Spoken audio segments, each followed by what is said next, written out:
Hello, my name is Anna Young. Today we're going to be talking with you about how to make your photographs better, more impactful. Before that, you've probably already heard about that, and if not, I'm happy to be the first to tell you about the Innovate Wellness Photovoice.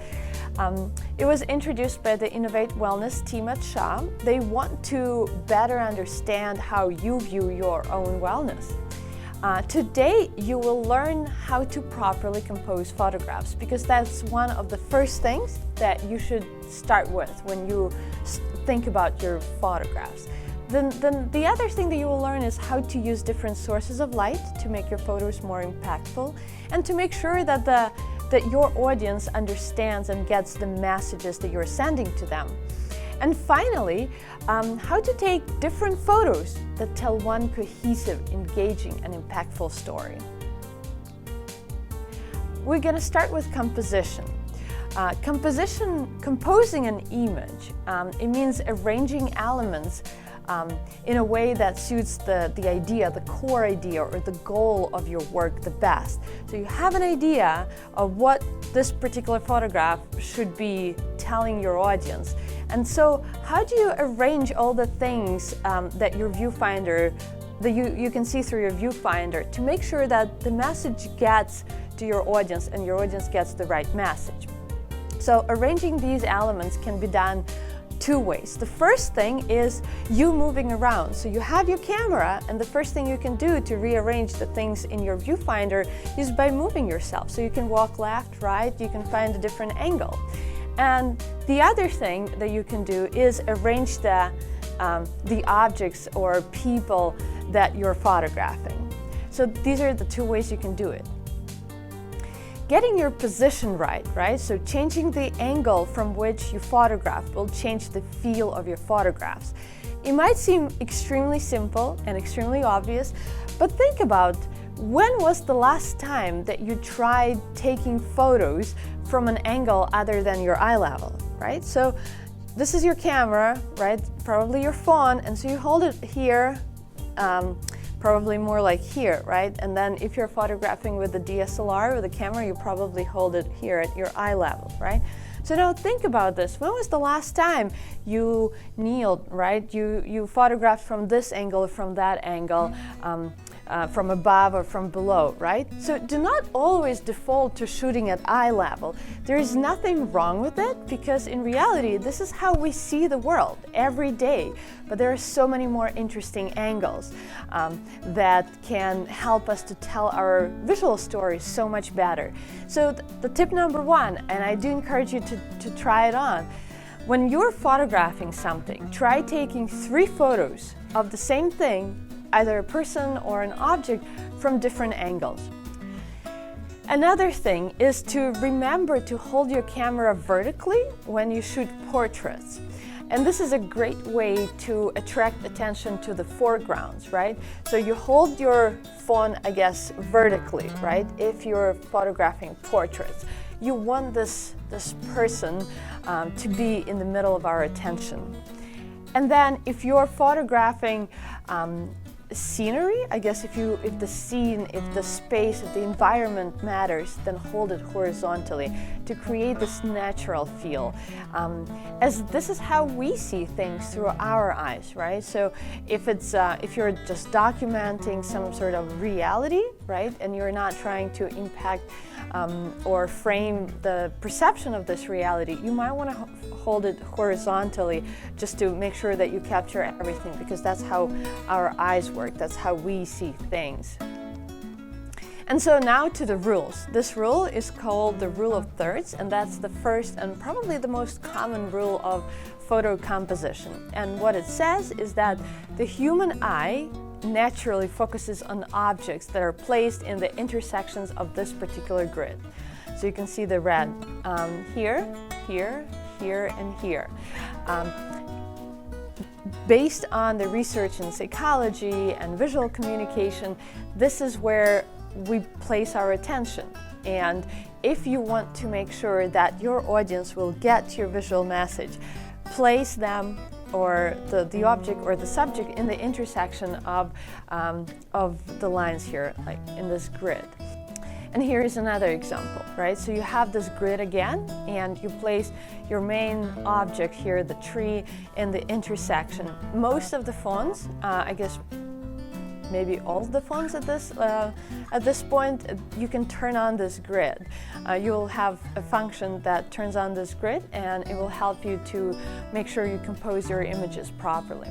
The second rule of composition is the leading lines, to see those leading lines and to use them. Leading lines, they catch the eye and they indicate the path of the visual perception.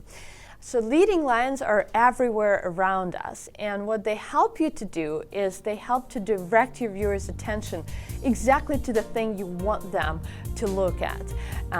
Even if you have, especially if you have a very, very busy environment, or like the background is extremely busy, and you want your viewers to notice this particular person, say in the crowd, right? Then using leading lines is the way to do that. So like here in this photograph, you can see they use the kind of like the walls as their leading lines, and they want to, so the way we perceive visual information, right? We start with whatever is closer, especially in this case when everything is black and white. And then these lines, they lead our attention to the main subject of the photograph.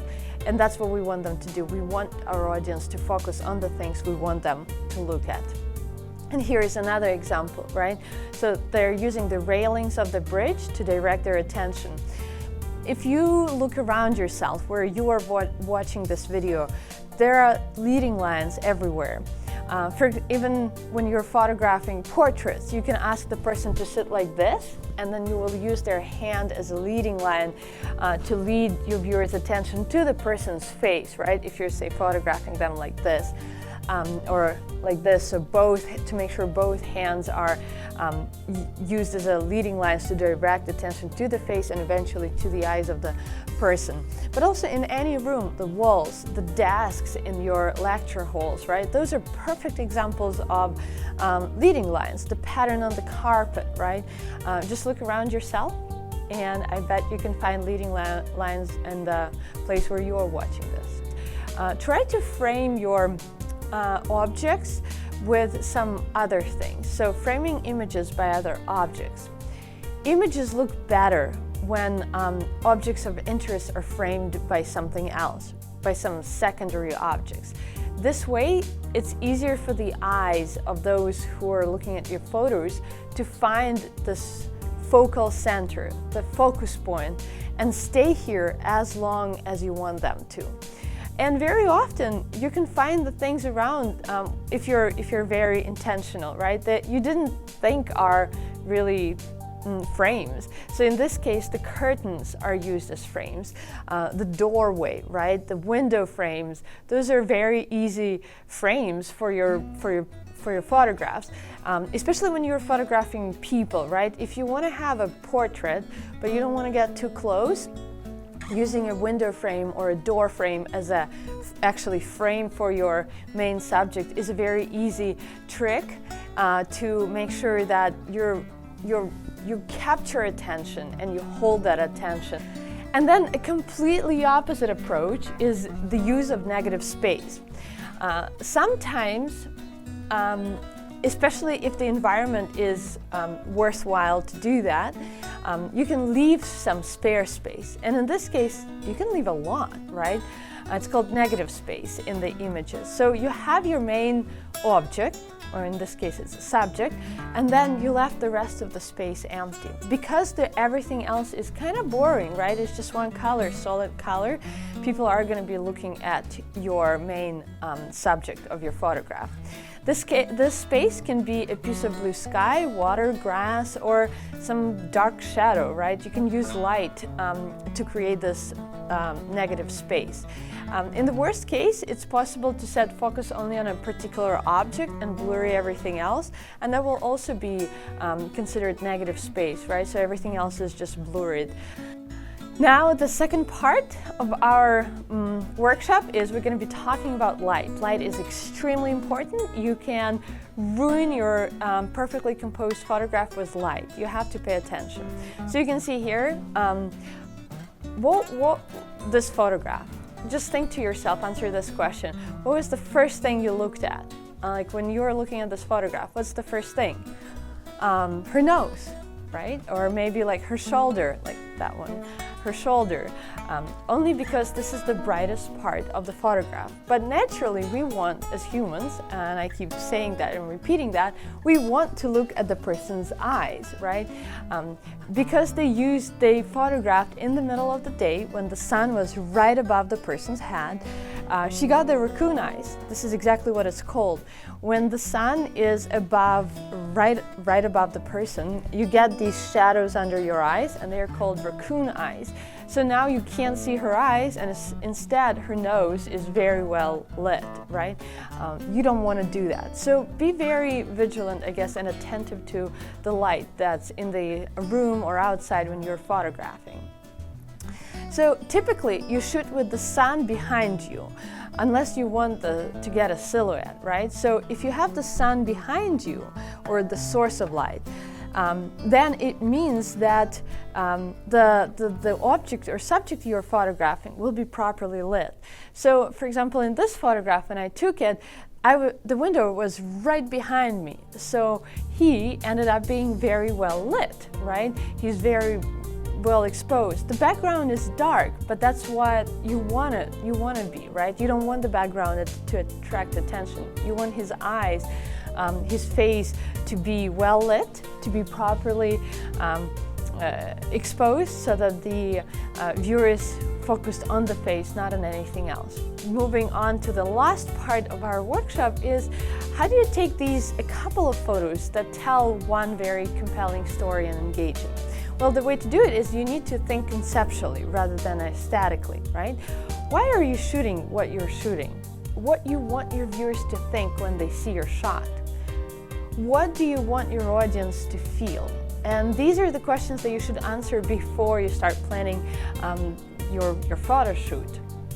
So for example, the angle that you choose, right? We already talked about that. Being up or down can detach the viewers emotionally, right? From above, this perception, it's the God perception of the subjects or objects on the photograph, right? You can shoot from the ground level and make them part of the scene by including everything in the environment, right? If you're photographing from below, you allow your subject to look down at you, right? And you give them this dominance and power. Getting close to someone's face will make it more intimate, right? More claustrophobic, and including a lot of space on the other hand around your subject can make them look more vulnerable. Make sure you vary the framing, right? Go from a very wide shot where you include your environment, get a little bit closer, so maybe 70% of your photo is the person, but 30% is the environment, and then get really close to either the person or the object you're photographing. And this way you will make sure that you captured everything that you might need for your storytelling. Another thing to do is to plan your shooting. So if you're staging, try to create some sort of mood board, at least in your head, right? You might think about the colors that you want to dominate, right? Some interesting details. Think about who the person is that you're photographing and what kind of clothes they should wear, right? Maybe they usually wear one clothes, and then for your particular photo shoot they decided to dress up, and now it doesn't look natural, right? Think if the location makes sense. It's usually to photograph in the natural location where the things that you're photographing usually happen. And then think about the narrative, right? Vary your composition and stay close. Start close and then maybe move further to capture all the details. That's it from me for today. So thank you so much for going on this photographic journey with me. I'm very much looking forward to see how you decide to apply these principles in your photography. And please participate in Innovate Wellness Photovoice and share with us your stories.